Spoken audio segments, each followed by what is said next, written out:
In an effort to prevent damage to utilities, contractors are to white line the proposed ground or soil disturbance location and call 811 prior to beginning work.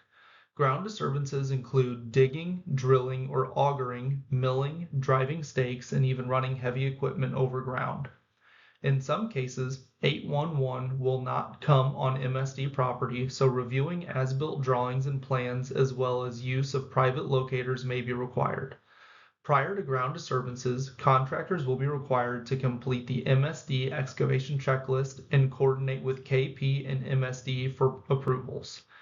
KP has also instituted a weekly utility checklist that is to be completed for each area of ground disturbance and signed off by the crew daily. Non-destructive methods will be used to daylight utilities to determine depth and location before excavating equipment is used. Keep in mind that the tolerant zone is 24 inches plus half the diameter of a known utility in which non-destructive means of digging is required. When operating equipment and cranes near overhead power, the minimum approach distance must be observed. Excavation and trench.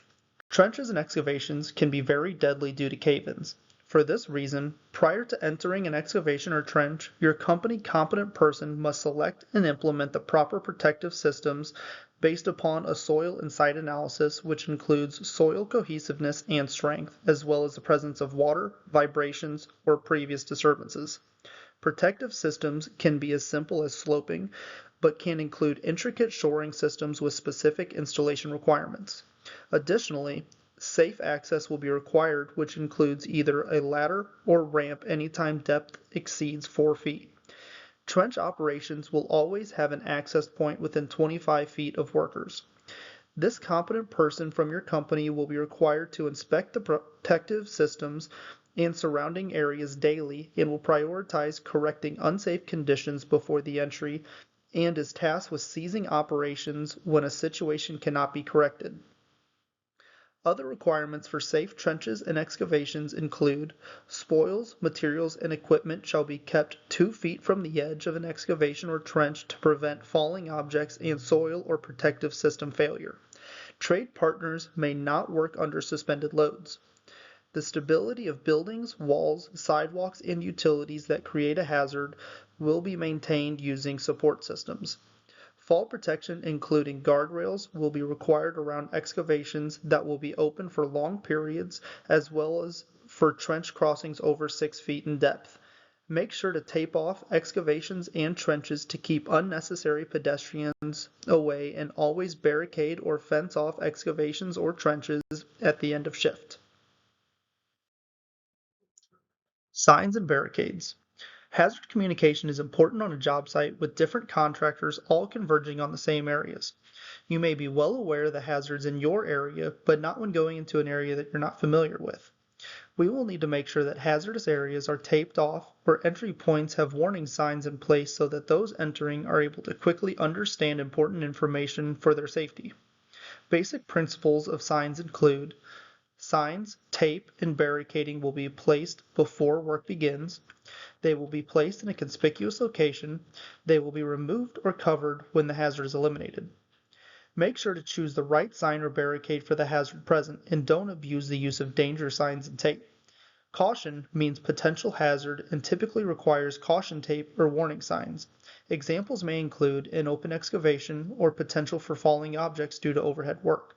Danger means that an imminent hazard is present. Examples may include a fall hazard or a pinch or crush hazard. Danger will typically either have danger tape or hard barricades.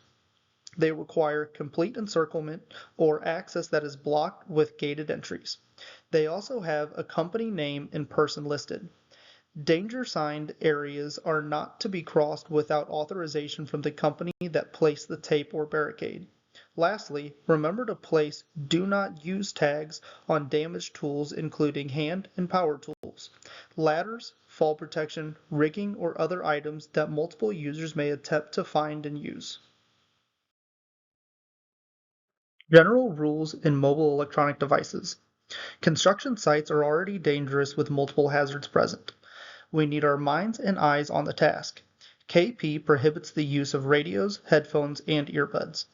Mobile electronic devices, including cell phones and tablets, are to be stored in lunchboxes or kept in your vehicle unless an exception has been made by your supervisor.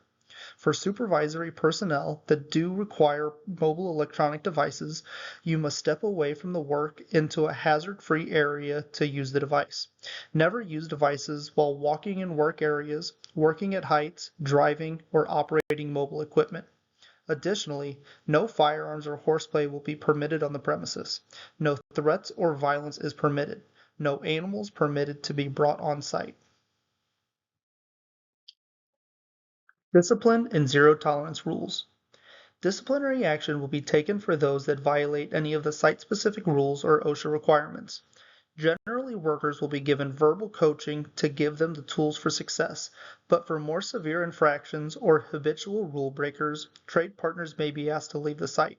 Additionally, we maintain zero tolerances for the following behaviors: working at or above 6 feet without fall controls in place, knowingly entering a confined space without classifying, testing the air, lack of permit or equipment in place. Trenches and excavations, working without protective systems or digging without KP or MSD authorization. Violating any of the lockout, tagout, or MSD shutdown procedures. Working in energized or potentially energized electric gear without approval and correct PPE. Operating mobile equipment in a careless or reckless manner, or bypassing or removal of safety devices.